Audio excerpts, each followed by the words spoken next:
Well, hey, everybody. Merry Christmas. Yeah. Why are you laughing at me? What happened? He's always laughing at me. I don't know that was funny. I don't know why I do that so funny all the time.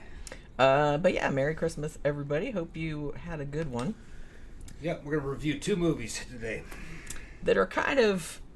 Well, the weird thing about it is that Gingerdead Man, it's not clear whether it's set on Christmas or not, but I guess because it's Gingerbread Men, then it's still kind of Christmassy. Yeah. And then the second movie, The Brain, is absolutely set at Christmas time, although that doesn't super factor into the plot all that much, but that's okay. Out of the 2, I like The Brain a lot better. That was almost like a Cronenberg flick. Yeah, it had a lot of good ideas. It did, yeah. I can't believe I didn't see this movie. Me too. I don't know how I missed it. I don't know how I missed it. Yeah, Gingerdead Man. Gary Busey's in it, doing what he does, Buseying up the place. And he's really only in it for like the first fucking 10-15 minutes. Does a stunning performance like he does. And then from then on out, he's just the voice of this monster. Yeah, if you want to call it. It kind of looks like him, but they kind of got the teeth right. Yeah. But, well, those are pretty distinctive, you know what I mean? Other than that, it's just like a 90s horror flick. Even though it came out in 2005. Was it 2005? Yeah. It felt like a 90s horror flick. It did kind of. Although you're right, 2005, the girls had white belts and little pink belts in their pants and shit, and cute hair. You know, it was that early 2000s look. It did have cute girls in it. That's about it. It was just tacky. It was entertaining. Yeah. It was entertaining. By today's standards, a lot better than like some of the fucking crappy B movies that you'd find, by Troma or something. You know, it was better than that. It at least had some artistic talent to it. They tried. The thing about it, the Gingerdead Man. This was actually Charles Band. This one, he's real famous for doing these kind of B movies like this. And the movie, I didn't even realize, both of these are on Shudder, actually. If you have Shudder, they're in the Unhappy Holidays section. This movie is only 71 minutes long.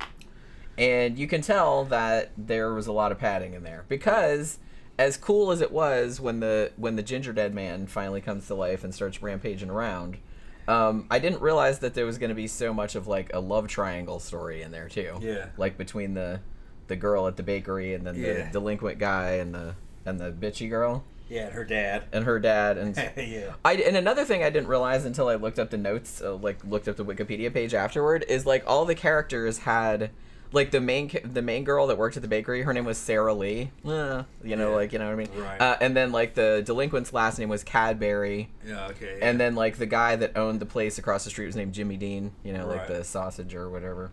And so they all had like so they all had those kind of names. Yeah. Now here's the thing, the Gingerdead Man is a great concept. I kind of feel like I haven't seen like a shit ton of Charles Band's movies, but all of the ones I've seen, it's like they always come up with like a really good concept. But I always feel like the concepts are way funnier than the execution ends up being. Yeah. You know what I mean?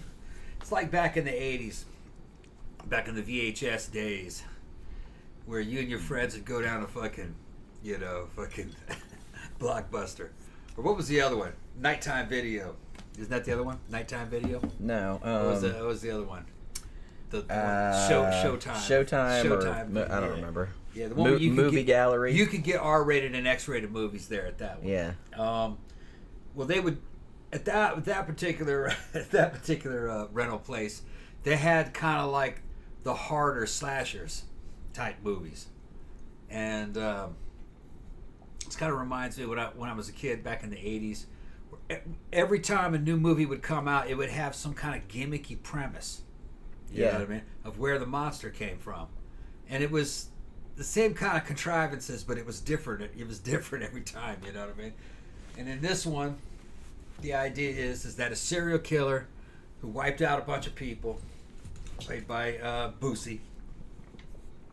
He gets electrocuted on the fucking electric chair, and somehow his ashes end up in a pack of fucking gingerbread spice mix They imply that his mom put them in there. Yeah, his mom. Like, because she's a witch or something. Right. Which, okay, whatever. And the spice mix gets used in a bakery where it's owned by the survivors of one of his massacres. Right. So the spice mix gets used in some dough, which gingerbread men are not made out of dough, but that's what they made it. You know, that's what we're because we're looking at it that's going. Bread dough. That's bread dough. That is clearly not gingerbread. It's like not even the same consistency. Right. And I love too that she spreads out because the blood dripped in it too, because of course that also had to work. Yeah. So I love how she spread the dough out, and then she had one gingerbread man cookie cutter that was big. Yeah, it was like that. Like a foot tall. It was like tall as like a Barbie doll or something. Yeah. She makes like one thing and then takes all the dough and throws it away. I don't know if she threw it away, but I was like, so you after all that, you're just gonna make just one, and she's gonna put that in the big industrial oven, just the one. So they bake it, and it comes out looking like fucking Gary Busey and everything with his face and shit, and it's his face and his voice, and he comes out. It's kind of like Chucky. I was gonna say this is pretty much exactly like Child's Play, because Child's Play that was also a serial killer, and he transferred his soul into the doll. You know, what I mean? So it's like Chucky. It's the same kind of thing, except he's a gingerbread man. Yeah, running around, and he's got a face that looks a little bit like fucking Busey. Yeah, but it's definitely his voice coming out, and it's just a horror slasher comedy. There isn't a lot of action in it, but it does have some. You know what I mean? Shit does happen. But it's padded out a little bit with like love stories and cute girls and shit. That's just what you're supposed to do. No nudity in it. I was gonna say no nudity. No nudity, which is not a true 80s. It's not a true to form 80s or 90s horror. They would have thrown the nudity in there. They would no reason to have girls in any slasher movie if they're not gonna take their tops off. That's kind of That's why you were watching it. They knew that. They knew so. Then. Yeah. So if you see a slasher with no titties in it, you're just like, you kind of feel ripped off. You know what I mean? Right. But by the time 2004 was around, there was already internet porn, so the demand wasn't there anymore. Right. Yeah. It's not quite the same thing. We didn't have porn back then, so you couldn't buy the magazines. You were underage. You had to take it where you could. But you could rent this shit. You know what I mean? You could rent it at fucking Blockbuster and see some titties. Yeah. You go, yeah, man, Joe, they look nice. All right, titties. Yeah, you can talk about them. That's what teenage boys did, man. Sat around rating the titties. Yeah. And most girls had no interest in these movies, although they would watch them with you. Yeah. Yeah. But I don't think Jen was one of the girls that liked them. I think most girls didn't like them. Slashers aren't my favorite subgenre of horror, but I like them. I think they're fun. Yeah. I like all kind of horror movies pretty much. But, I like supernatural horror. I like haunted house type shit, psychological horror stuff. But I like slashers too if I'm in the mood. You know what I mean? But the ones that started them for me were like Cronenberg movies. Yeah. And then it got into like the Lovecraft movies with, Reanimator and From Beyond and Reanimator 2 and Hellraiser a little bit, but then the early Friday the 13th ones, the Freddy Krueger movies. Yeah, Nightmare on Elm Street. Yeah. And Child's Play. Just shit like that, Fright Night. Fright Night. That was one of my favorite movies in the 80s. But yeah, so I mean, okay. So like I said, I kind of feel like this one, you're going to love this, because I was like, I know Gingerdead Man has a sequel. It does, in fact, have 2 direct sequels. Gingerdead Man 2, The Passion of the Crust. Yeah, we saw that one. We didn't watch it, but yeah. We saw the advertisement for it. And then part 3 is called Saturday Night Cleaver. Okay. And the Gingerdead Man goes back in time, like, to the disco era. And starts killing people. Busey does the voice? I don't know, actually. I don't know if Gary Busey was in it. The funny thing about it said, I was reading about this on Wikipedia, and they said that Charles Band, actually went to Gary Busey and offered him $25,000 to do the movie, and he didn't think he would do it because he didn't think it would be enough, but he's just like, okay. Yeah. Oh, yeah. If I can do it in one day, I can be in and out of there. I'll do all the voice acting. Don't call me back here. I got to go back to the bar. I'll do it. That's probably what happened. Yeah. And one thing about Busey is, and he's been in a lot of movies that are, he played a lot of roles that I liked, like the, in that Crussell flick, fucking Soldier.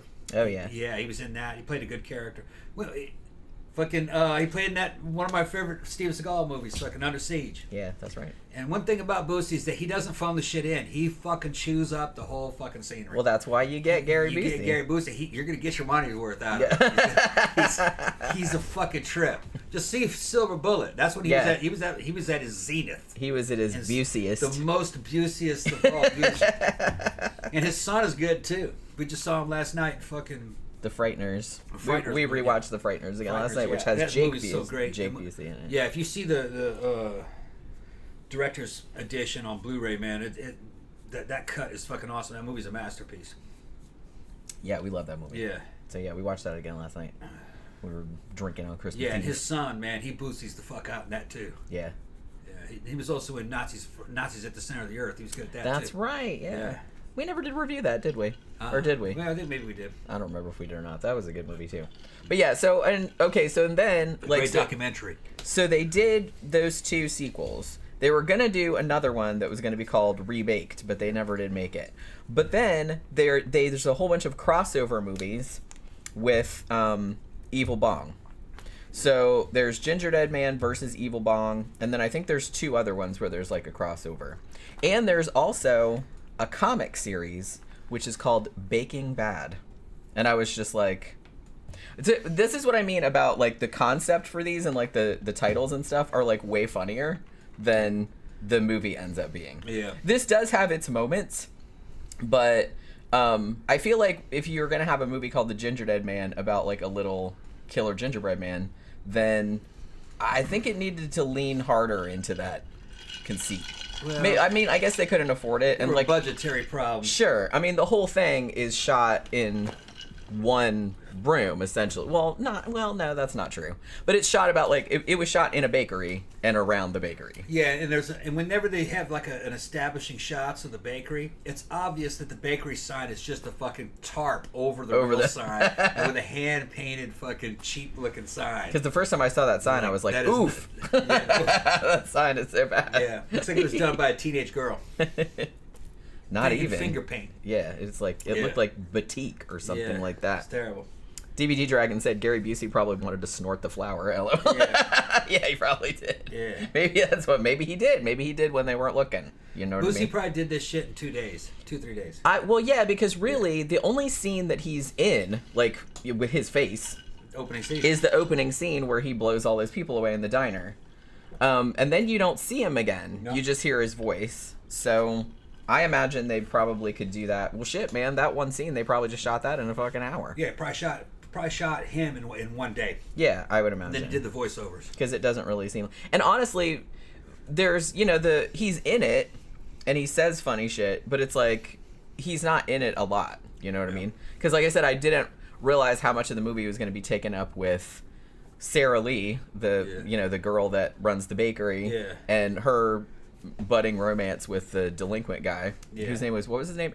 Amos, but his last name was Cadbury. Yeah, this is supposed to be happening in Texas. Yeah, Waco, Texas. Yeah, so there's a bunch of southernisms going on, and you can tell that some of the actors are not Southerners. They're faking it. But I think the star of the show, I think that one girl that does that was a convincing Southern accent. Yeah, she might be from the South. She might have just been hamming it up a little bit. Robin Sidney, I think her name was. Yeah. The dark-haired girl, you mean? Yeah. Like the main actor. The main actress. She did that. She did sound Southern. Tammy said, "Did they have a Little Debbie?" No, but they should have. Yeah. Damn it. Missed opportunity. Maybe. Well, I don't know. Maybe in some of the sequels. I don't know if I'd want to watch the sequels though, because I probably feel like the titles are funnier than the actual. Because as soon as I saw that the second one was called Passion of the Crust, I was like, okay, that's pretty funny. But I don't know if the movie can live up to that. You know what I mean? But it's just kind of like, I don't know. So I liked it. It was fun. It was entertaining. Yeah. But I thought it should have been funnier. Yeah. Like it should have been crazier. Yeah. It should have been crazier. Definitely should have been some fucking nude scenes in it, some sex. Yeah. Well, Tom's like, no boobs. Yeah. What kind of goes along with the genre. Yeah. It kind of adds more authenticity to it. You know, if they were trying to make something that was just kind of like they did give you some down blouses and shit. But, but it's. But even the one girl that got, you know, the other girl that worked in the bakery. The Hispanic girl, yeah. Yeah, they gave us a they couple put her dollars. in the freezer. Yeah. And like pulled her out, and she had like frosting all over, and she had like cherries on her titties. But then Yeah. like when they moved the frosting, that she still had her clothes on. Yeah. So I was like, oh, okay, so Yeah. we're not doing that. Yeah. But yeah, there's no nudity. And like I said, so it was a lot of hanging around in the bakery, Right. talking and hiding from the little. Well, like I said, I guess they didn't really have a lot of money, so. Right. You But know. what was missing is that they should have been making out and half nude and like, you know, sex happened and somebody gets killed. Yeah. That's got to happen in an American horror movie. Yeah. You got to And be I mean, killed it's- for having sex. Yeah, You it's saw this, the titties and then she gets killed. yeah. That's Shame on you. That's Shame the on you. that's the slasher rules. Right, yeah. You That's should have the never slasher taken your rules. shirt off. That's just that's what happens. Should've you pulled your wanted pants, but whores. if you didn't pull your pants down, she'd still be alive. Right? Yeah, it's exactly like that. But yeah, so like I said, I like the concept of this, but the movie was just okay. Yeah, it was just okay. Like, it was fun, but I wasn't pissed off or anything. yeah, it was It was satisfying. it was entertaining enough, Yeah. and like I liked the little puppet, like he was pretty cute. Yeah. But you know, like I said, Corny. Yeah. And I did like the Killsbury Doughboy line. Okay, that actually made me laugh out loud. But, you know, because I was like, oh, okay, that's pretty funny. But yeah, overall, it's like, I wish it had been funnier or like crazier or like more over the top. You know what I mean? It almost seemed like it was trying to be in parts like a serious movie. Kind of. Yeah, hard to say. Which I don't think they should have done that. You know? I think they were just trying to knock that bitch out. I think they were just Yeah, trying to knock like the I movie said, out, trying to get the movie It's done. barely over an hour. Like I Yeah. said, it's 71 Yeah. minutes. I think they were just trying to get the movie done. Yeah, I guess they were. Yeah, but you know, it was pretty fun for all that. So then the other movie that we watched, we actually watched this one last night, This one's a lot better. and we went through Shudder's Unhappy Holidays section, and we had seen and or reviewed pretty much all the Christmas movies that were in there, except for this one because they just added this one. Now I will note that this movie, I don't know if I'd call it a Christmas horror. It is set at Christmas because everybody's got trees everywhere and shit like that. But it's like, I don't think Christmas really plays into the plot all that much. They shoehorned that shit in there to make this a Christmas movie. Yeah, I mean, I I think. guess, but it's just, yeah, it's not like a Christmas, like, it's not like Santa go around axing people to death or nothing like that. It's just, it happens to be Christmas when Yeah. all the stuff is going on. Right. So, you know what I mean? So that's kind of why they so it's technically a Christmas movie, I guess. So this is called The Brain, and it came out in 1988. And I had seen the cover for this in the video store back in the day, but I never rented it. And now I kind of wish I had, because this was actually, like, way better than I was expecting it to It had a be. dumb cover. I see that shit. it And I was did like, kinda. I ain't fucking with that. The problem is that they showed you the monster right on the cover, and it didn't look that good on the cover. So it just looked like a kid's movie. But it's actually pretty good. It had some good ideas in it. More kind of like something along the lines Cronenberg would have done. Yeah, it gave me a very Cronenberg vibe. Yeah. It takes place. It's shot at the Kodak headquarters up in Canada. So it has a real high tech look to it. It's at some film place, and it looks kind of futuristic. And there's like this futuristic bio lab, and they're making this damn brain. It's a brain creature, and the scientist that's making it is the same scientist from Reanimator. Reanimator It's and David From Gale. Beyond.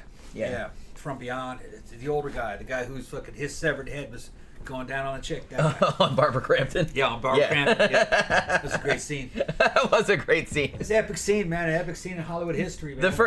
Like the first time I saw Who'da that movie, seen I'm that? like, holy shit! Severed head going down on fucking some beautiful ass I was like, that's 22-year-old awesome. Barbara Crampton. Yeah. She's going, ah! Well, yeah, I mean, Head. wouldn't you? Yeah. Holy shit! Nobody wants that to happen. That was pretty cool. Yeah, but yeah, just like I love the audacity of that scene. Yeah. It was so great. Yeah. But yeah, so this has David Gale in it, and so yeah, it gave me like an old Cronenberg meets. It's like kind of like They Live a little bit. It gave me a little bit of a They Live kind of vibe. Because was the brain? Did the dude make the brain or no? I thought they were aliens. I'd have to watch it again to get all the details. I thought They it was were growing it too, weren't they? And they were either trying that to- or that was like the vat that it had to live Yeah. in. And then it jumped out of there and ate a woman that was gonna rat him out. Yeah. They just let her eat. They just sat They were there just and like, huh, watched okay. it while it ate her. and it got more powerful. They got like bigger like every time it ate a person. It got bigger and it added people to its network. It was kind of like something out of Invasion of the Body Snatchers or something. Yeah, it kind of reminded me of that a little bit too. I really understand what it was doing. It was adding their minds to it. I think that's what it was doing, because it was starting to control everybody's mind. So it was very much like Invasion of the Body Snatchers in that way. Yeah. But it's weird because... So what happens is, and it's almost kind of like a teen movie too, because you got like a bunch of high school students, and the main character is this teenage guy named Jim, I think was his name. And he's kind of a troublemaker, you know, putting like sodium tablets down the toilets and blowing them up and stuff like that. Sending there for behavioral therapy. Yeah, so then there's this behavioral institute called the psychiatric, it was called PCI or something like that. And become a free thinker. Yeah. and then David Gale also has like a local TV show in this one town, which I think is called Meadowvale. Yeah. And it's called Independent Thinking. The Independent Thinking. But it's kind of like a brainwashy kind of show. Yeah. One review I saw kind of compared it to like Scientology, like the stuff he was saying, which I guess is kind of like that. It goes very Cronenberg. It's like, you know, where the bad guys own companies and they're working for, you know, they're doing weird shit. Paranormal and alien shit through company fronts. Yeah, and like trying to take over people's minds. So essentially, the TV show, David Gale, knows about this brain, obviously. Like whether he came to this planet with the brain or whether, because they turned out, spoiler alert, that he's not human either, right? Because they showed that at the end.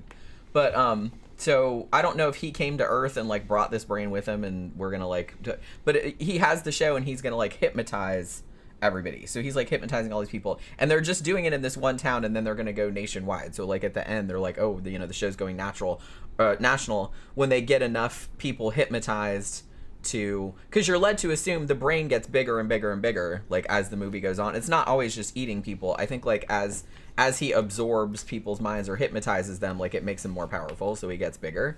Because at the end, that scared the shit out of me. That scared the shit out of me. But like, because at the end, it's not confined to its tank anymore. It can like, you know, move around by itself. I actually really like the creature effects on this. I think the brain looks pretty cool. Yeah, it's all practical effects. Yeah, it's just like a big, huge green brain, and then a face comes out of it, and it gets bigger, and it's just he's got big teeth and shit like that. Big fucking fangs on it. It's just kind of like a human face. Yeah, it's cool looking. So it's like a monster movie, but he's got like tentacles and shit. And when you get mind controlled by the brain too, like you start having hallucinations. And actually, the opening sequence of the movie was pretty great because like this girl who you find out later had been to this institute.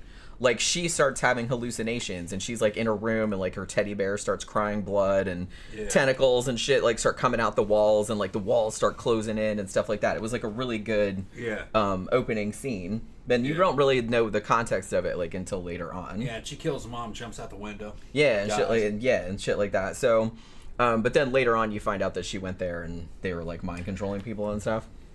But it did give me... It's not like as serious or as weird as a Cronenberg movie, but it gave me that same sort of vibe. It's kind of like if David Cronenberg had directed like a teen horror movie, kind of like Night of the Comet. That is similar tone. Yeah, kind of like that. So if David Cronenberg had directed Night of the Comet, right, and there was an alien brain in it, then it would kind of be like this. Yeah. I thought the only criticism, I thought it went on slightly too long, like especially like some of the chase scenes where they were kind of chasing Jim around toward the end, because they kind of hypnotized everybody in the town into thinking that he was a murderer. Like, that he had killed people that he hadn't killed. So everybody was like, so it was kind of becoming like a witch hunt. Like, everybody was like, it's him, he's the murderer, you know what I mean? So it was that kind of shit. He's got this little female sidekick running around with him. She's cute as shit. His girlfriend, yeah. She's wearing the 80s of the most 80st 80s outfit oh my God. you'll ever fucking see. It was. That bitch was turquoise. It was, I know, it's like Tom said that. I just like, please remember to say that on the show. He's like, it's turquoise. Turquoise, because they'd have been all Valley Girl as mother. They would say turquoise. It's turquoise. It's turquoise. It'd be like turquoise and fucking pink stripes, and everything's super big and baggy. And I was like, what would that look like if somebody wore that today? Fucking Jenny said, like crap, like you went to it looks like you went to the fucking to the secondhand store and bought that. And I was like, yeah, that's exactly what it looked like. And like only a super skinny, cute little girl who's like 22 could pull that off. Anybody else, you'd look like a big old bag in that shit. Yeah. Everything is so. That's what we were talking. We got off. We got off on this whole long tangent. Yeah. Like because of this outfit, which was pretty incredible. But It was baggy as fuck. Well, the thing about that shirt, the pink and turquoise one, was that I'm pretty sure that my cousin had almost that exact shirt. It might have been that exact shirt. It was kind of turtlenecky, was it not? And it had like big, fat, pink and turquoise stripes. Right. I was just gonna, I said, no, I'm going to say it like that forever. So thanks. And then she had a skirt on, and then leggings underneath that. Yeah. And then socks and then little tennis shoes. And then to this big, huge, baggy turquoise jacket. Yeah. That was like all the way down to her back of her knees, I think. Yeah, back of her knees. It was big and kind of puffy. Yeah, like a hand grenade jacket. Yeah, I'm like, what? With a big collar on it. And she's wearing that to like bust into the insane asylum to bust her boyfriend out. Which I gotta. Stylish as shit. Yeah, she did. Yeah, I'm sitting there going, that is quite a girlfriend right there. She's bust you out of the mental bust you out of the mental hospital. That's the kind of girlfriend you want right there. Yeah. She's gonna come get your ass out of there because she knew something bad was going on. Yeah. She had a friend too. Oh, can we say too that one of the dudes in this that plays one of the like the nurse guy that's like the right hand man of David Gale is played by George Buza, and he's in a fuck ton of stuff. But as soon as I saw him, even though he was way younger in this movie, as soon as I saw him, I'm like, oh my god, it's Santa from A Christmas Horror Story, that anthology Christmas horror movie that came out in 2016, and he was instantly recognizable. I was like, even though this movie came out in 1988, so he was obviously like much younger, but I immediately was like, hey, it's the guy that played Santa. I mean, he's been in a ton of other stuff too. He's in this a lot, actually. Yeah, he's he like ended up being like a main character. Yeah, he's kind of like the main henchman to the bad guy. Yeah, he was like, so he was always just kind of like kind of like the Igor. Yeah, kind of, except like eviler, I guess. Right. But yeah, so this was actually a little bit of a hidden gem, I thought. Like I said, there was some scenes that I thought kind of went on slightly too long. Like some of the chase scenes and stuff probably didn't need to be that. But I think that was really the only criticism I had. Yeah. I thought, It's one I couldn't believe I hadn't seen it. Yeah, me too. I remember seeing the video at the store, and I was like, nah, I don't want that one. Just kept passing it up. It was pretty good. It kind of like one... I couldn't believe I saw that one, and I mentioned it earlier, was fucking Night of the Comet. Can't believe I didn't see that. I would have liked that also. But, caught him later. Yeah. At the time, I didn't see him. We neglected to mention, too, that one of Jim's friends, male friends in the movie, has the curliest, poofiest, mulletiest, 80s-est hair that you just have ever seen. Well, and it's crazy because the girlfriend has, like, because in the 80s, the girls had this big, huge... poofy hair with like all the shellac on it, but her hair looked normal. Yeah, you could wear it today and no one would say it was just kind of straight. She had bangs and stuff like that. It didn't look dated or anything. They would probably consider it to be like a futuristic haircut. Yeah, maybe that's what it was. That futuristic looking haircut. Yeah. But man, that the guy's friend though, he had like it was like whoosh. Yeah.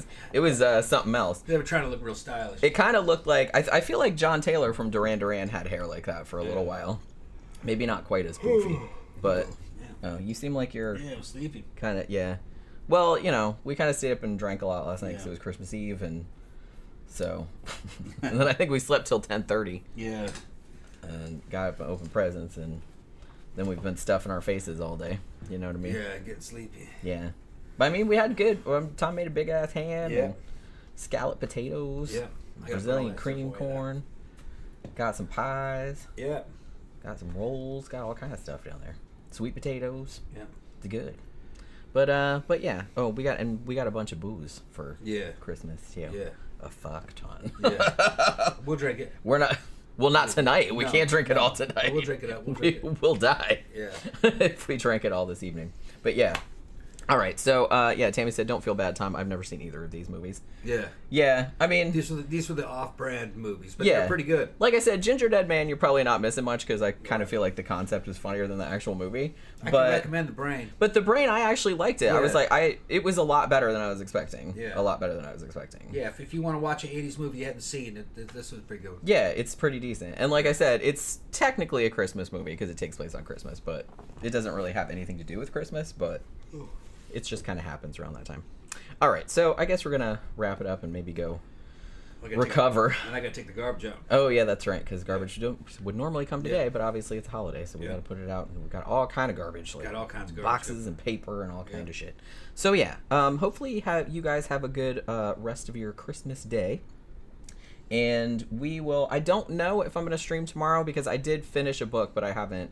so I don't know if I'm going to be ready to do a stream tomorrow, but if not, I might do it on Thursday because I finally finished reading Slewfoot. Sorry it took like so long for me to finish it, but yeah, I finally finished it. So that's probably what the book review will be. So it'll either be tomorrow or Thursday. And then Wednesday night, Tammy will be very excited to know that the show is going to be about the Twin Flames universe cult. Okay, yeah. So, so actually we might watch, because I think there's a couple documentaries about that on Netflix that we might want to watch. Okay, yeah. Just in preparation. So, yeah. So have a good rest of your Christmas, you guys. And we will see you guys again probably Wednesday.